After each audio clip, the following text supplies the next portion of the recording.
Our News is brought to you by Alive. Good evening, Bahamas. Coming up in Our News tonight, police cracking down on the importation of illegal guns. Prince Philip is laid to rest. The Bahamas National Trust reviewing the Lighthouse Point EIA. Plus, we catch up with Coach Yo.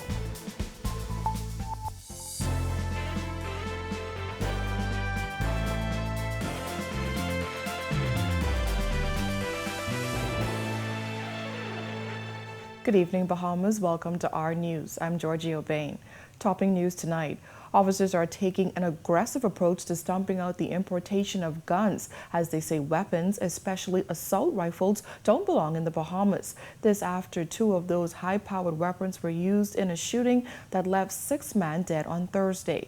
Our Jillian Gray has that. The prevalence of assault weapons on the streets of Nassau is concerning for the police force, as the top cop says they're investigating daily to see how these weapons are coming in. We are concerned about it.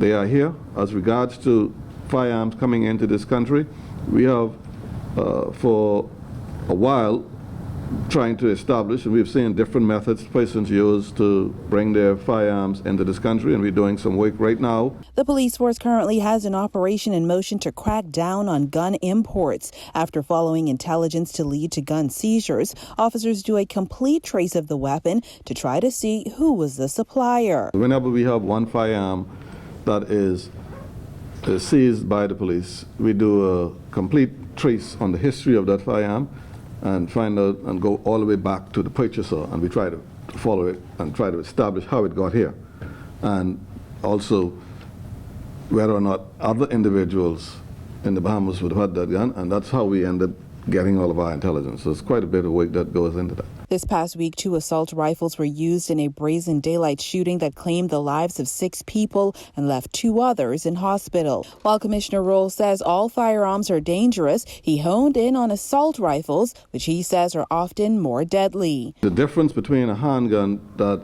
someone might possess that would carry maybe 8 or 15 rounds, you're talking about an assault weapon that is capable of firing up to 1,000 rounds per minute. And someone standing, as Minister alluded a minute ago, you squeeze the trigger and 3 seconds you already fired 30 rounds. And these places are not trained. You're talking about even, we don't use those in the police force. We don't use those automatic weapons for the very same reason. Those things are not for this type of environment. They are for war. That mass shooting this week reinforced the need for a crackdown on guns, according to the National Security Minister, who says stomping out the problem will require cooperation from the public. Many of us, we know exactly what's going on. These individuals live with us.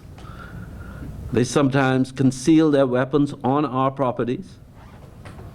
We have an idea as to what they are engaged in. And it's a problem when you put a weapon, an assault rifle at that, in the hands of an inexperienced child. This is often the end result of that. Reporting for Our News Weekend, I'm Jillian Gray. And Bahamas Christian Council President Bishop Delton Fernandez says criminals are taking full advantage of opportunities to commit crimes, which could be stopped by more police presence within the communities. His comments come days after 6 men were killed along Jerome Avenue during an incident that left a woman and a 2-year-old in hospital. There must be a stronger presence and a stronger command of situations.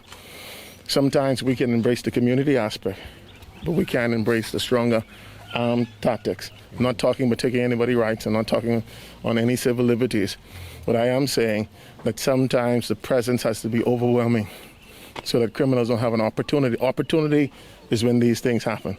Fernando, who is a former officer, said crime is not just a police problem, but the country's problem. However, he said there needs to be changes in community policing.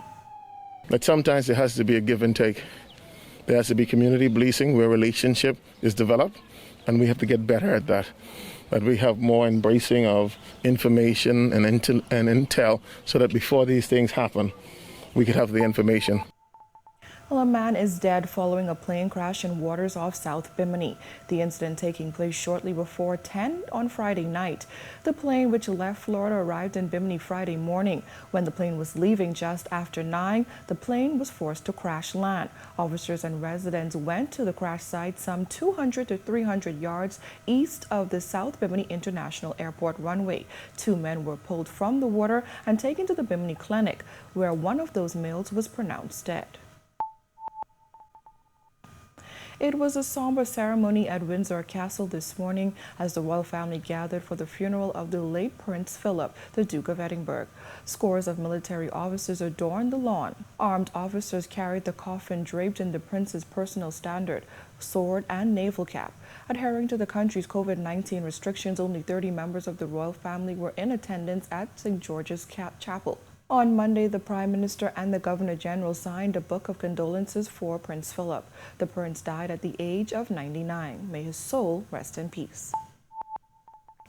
The Bahamas National Trust Science Department is poring over Disney Cruise Line's environmental impact assessment, according to BNT Executive Director Eric Carey, who says they will submit their findings to the government. Our Jasmine Brown reports. The BNT Executive Director is labeling the Lighthouse Point in Luther development proposed by Disney a very emotional issue. However, he said the BNT is ready to pore over the facts. We know that, this is a very emotional issue where, there's so many sides and so many people. You talk to people from South of Luther, and I'm a South of Lutheran, so I talk to people at all levels. And a lot of people there, want to see development. I saw recently the Chamber of Commerce President in Luther, Thomas Sands, voicing his opinion about what he thinks should happen. So people are in favor of the development because they want jobs. The question is, can it be done according to Bahamian laws and standards within environmentally acceptable levels? And so that is what the EIA process is going to determine. Environmentalists are seeking to shut the project down, while some Lutherans look forward to the prospect of new employment and small business opportunities. Carey says for now the proper process must play out. The Bahamas National Trust, under the leadership of our science department, is conducting a full and comprehensive review of the document, and we will submit our comments to the government, our findings, and if we have issues with the EIA, we will certainly point them out. Carey said the EIA consultation process will determine the answers to the questions BNT and other environmental groups have. He added that the BNT is working to submit its comments before the consultation period ends. This is a comprehensive EIA. It's 600 plus pages. So I know Lindy and Giselle and Scott and Bradley and Shelley are going to be all over it, spending a lot of time, and they're going to put as much time into it as it takes. It really depends on the complexity of the EIA and the complexity of the project. This one is a very comprehensive, very large EIA, so it's going to take a lot of time and effort. And this is one of the concerns that's been expressed by the those who are opposing the current process. They feel that there isn't sufficient time to review such a comprehensive document, and they've actually asked the government for an extension. I don't know if the government is going to extend it. We're going to do all we can to get our comments in before the deadline, but we're watching to see whether or not their request to have the extension granted is going to be considered and approved. Reporting for Our News, I'm Jasmine Brown. And the director of the Pan American Health Organization warning health officials to take the necessary steps to narrow the effects of the third wave of the pandemic, as vaccinations simply won't be enough. Vaccinations won't curb the full brunt of the third wave of the COVID-19 pandemic, according to PAHO Director Dr. Carissa Etienne, who added that the delay in getting vaccines to countries around the region has only been exacerbated by hiccups being experienced by vaccine manufacturers. According to Etienne, it could be a few more weeks before vaccine distributors get back on track, and this could affect the availability of vaccines for persons getting their second shot. Over the last few weeks, the suppliers of COVAX vaccines have run into constraints, so deliveries have slowed. And it will be a few weeks before supplies normalize. PAHO is actively working to support countries to make the most of limited doses by considering their limited shelf life and the vulnerable populations that should be protected first. Edian added that with many countries relaxing restrictions and persons anxious to return to normal, it's time for a reality check. It is time for a reality check. We are not acting like a region in the midst of the worsening outbreak. More people have been infected with COVID-19 in our region in the last 7 days than most of the weekly case averages that we saw last year. And our weekly deaths outnumber those of any week in 2020. Despite ongoing transmission in many places, restrictions have been relaxed. Crowds are back, and people are gathering indoors and taking public transportation, often without masks. The PAHO director called on health officials to implement the tools and safety protocols at hand, as she fears that the vaccination will not be enough during the third wave. We need to remember everything that we have learned about how dangerous this virus is and what we can do to stop it. I cannot stress this enough. For most countries, vaccines are not going to stop this wave of the pandemic. There are simply not enough vaccines available to protect everyone in the countries that are at greatest risk. Therefore, we need to stop transmission by any means possible with the tools that we have at hand. Well, still to come on Our News, what's being done to address vaccine hesitancy? Plus, we meet a college coach in the league of her own. Stay tuned. Welcome to Our News, and thanks for joining us. Topping news tonight. COVID-19 remains a serious threat. Coronavirus COVID-19 has disrupted our economy, tourism industry, educational system, and put our healthcare facilities and professionals on high alert. Are you prepared? Do you have all the facts? Stay tuned to this network for the very latest news and information on this global pandemic.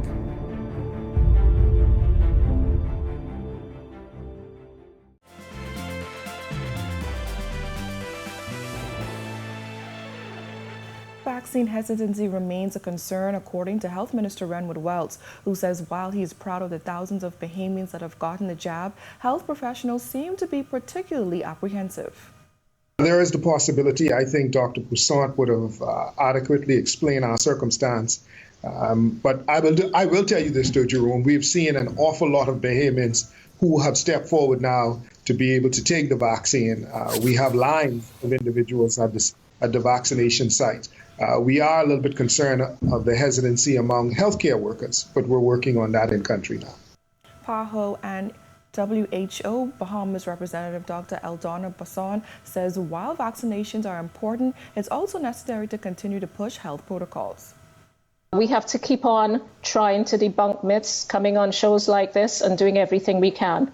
In addition to vaccines, we also need to make sure we keep singing the song about the protocols, the public health measures to protect yourself. Your hand washing, masking, distancing, not touching your face, sanitizing surfaces, because those are as important as the vaccine. Meanwhile, volunteer at Loyola Hall Vaccination Center, Jessica Robinson, encouraged Bahamians to keep an open mind. For me personally, it depends on what their hesitancy is based on. If it's just I heard or they say and they can't really justify their hesitancy, at this moment, I don't really have the time or the energy to try and convince somebody to be open-minded. If people are open-minded, then I just point them to other information. I say, look, we've had how many thousand Bahamians have gone through. I've not heard of any major significant side effects being reported here, and we know how things work here. If one person developed a major side effect, we would all know in minutes. And I just ask people to be open-minded to it, because the reality, and I also would say to people, what's the alternative? Now, there are extraordinary Bahamians doing big things all over the world. But in tonight's edition of A League of Their Own, our Kyle Joaquin speaks with Ole Miss women's head basketball coach Jolette McEwen, a Grand Bahama native changing the game in college basketball.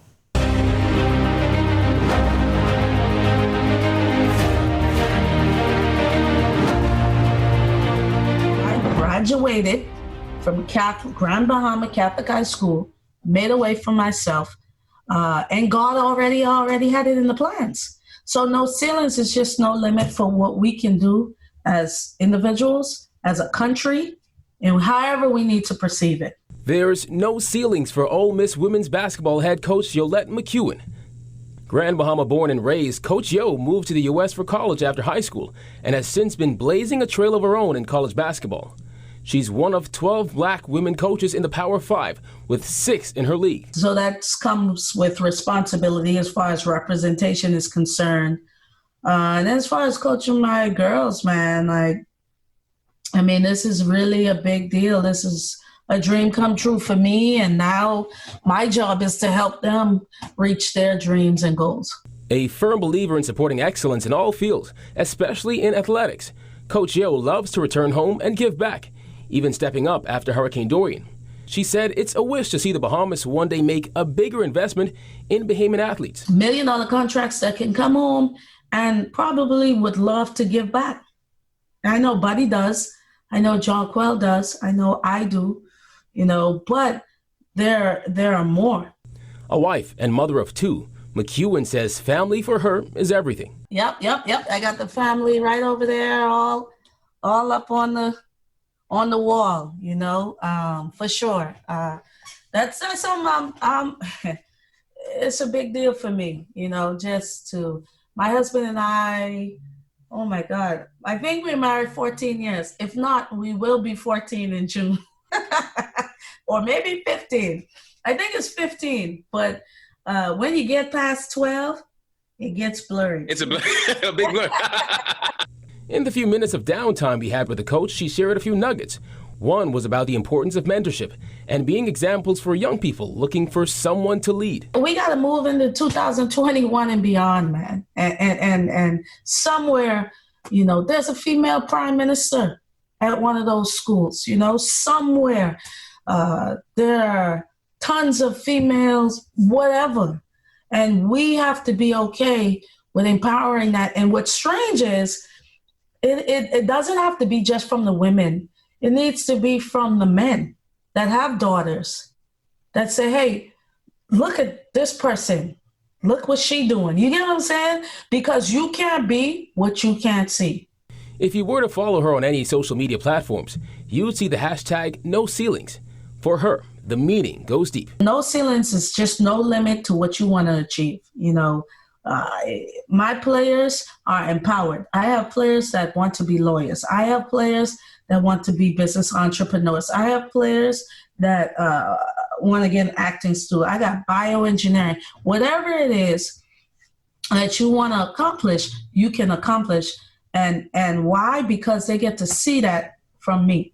With this edition of A League of Their Own for Our News, I'm Kyle Joaquin. Well, still to come on Our News Weekend, political leaders share their proposals for Porter's Key, and later the RF's economic outlook goes virtual. Stay with us. Welcome to our news and thanks for joining us. Topping news tonight. COVID-19 remains a serious threat. Coronavirus COVID-19 has disrupted our economy, tourism industry, educational system, and put our healthcare facilities and professionals on high alert. Are you prepared? Do you have all the facts? Stay tuned to this network for the very latest news and information on this global pandemic.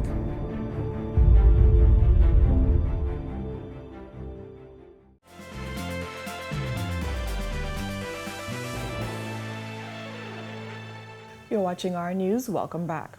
Leader of the Progressive Liberal Party, Philip Davis, weighing in on Sunday's devastating blaze at Porter's Key, stating that the disaster could have been avoided if the current administration did not stop, review, and cancel a project started under the Christie administration.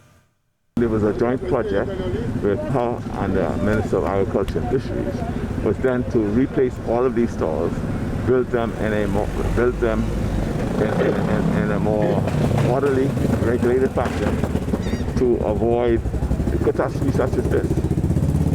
They were going to be built in a way that if they wanted them to be insured, insurance would have been available to them. And my recollection of the materials to be used was almost fireproof. I think Dura rock, and it was built to avoid and to protect itself from catastrophes such as this. But alas, as is the mantra of this government, they stopped the process, they reviewed it, and they canceled it. Former Transport and Aviation Minister Glenys Hannah Martin said her ministry was a part of the joint $3.1 million Potter's Key beautification project. There was a plan that would have gone through the Ministry of Works for the redevelopment of the stalls. We saw these individuals as small business owners who have an incredible product, and that really with the right stimulus could have been a paradigm shift. We shouldn't have difficulty supporting Bahamians. Bahamas Democratic Movement leader Cassius Stewart also visited the scene of the fire and shared his party's proposal to rebuild the stalls. When you look at what has happened, you have these facilities running off generator and propane gas. It was an accident bound to happen. What we believe that as we reconstruct these facilities again, we got to make sure that each facility has a firewall in the middle of each one, so that if one catches fire, the other one won't catch fire. The clinic in the Bluff, Eleuthera is 6 weeks away from completion, according to Member of Parliament Ricky Mackey. He said the building was closed during the onset of the pandemic. Since then, Mackey said he personally took on the project to bring the facility up to standard. To date, we've enlarged it to roughly under 1,500 square foot.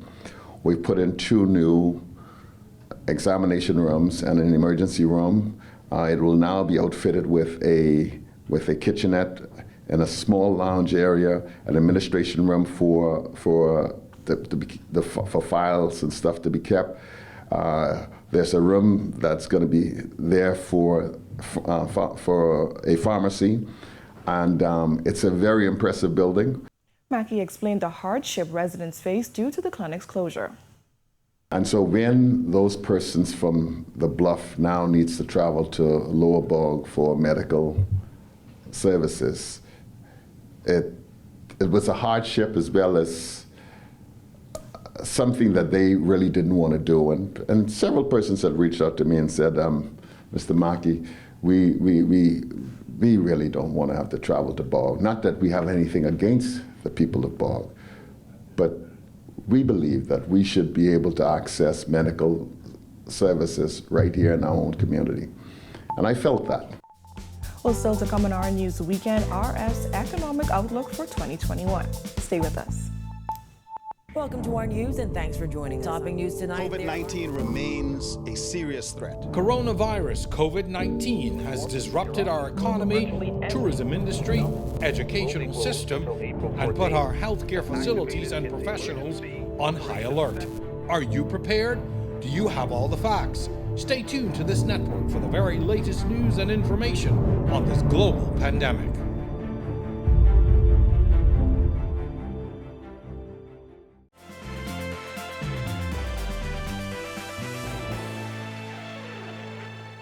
Given the impact of the COVID-19 pandemic, the RF Economic Outlook will go virtual this year. The event is expected to reach over 900 attendees around the world, according to CEO and President Michael Anderson.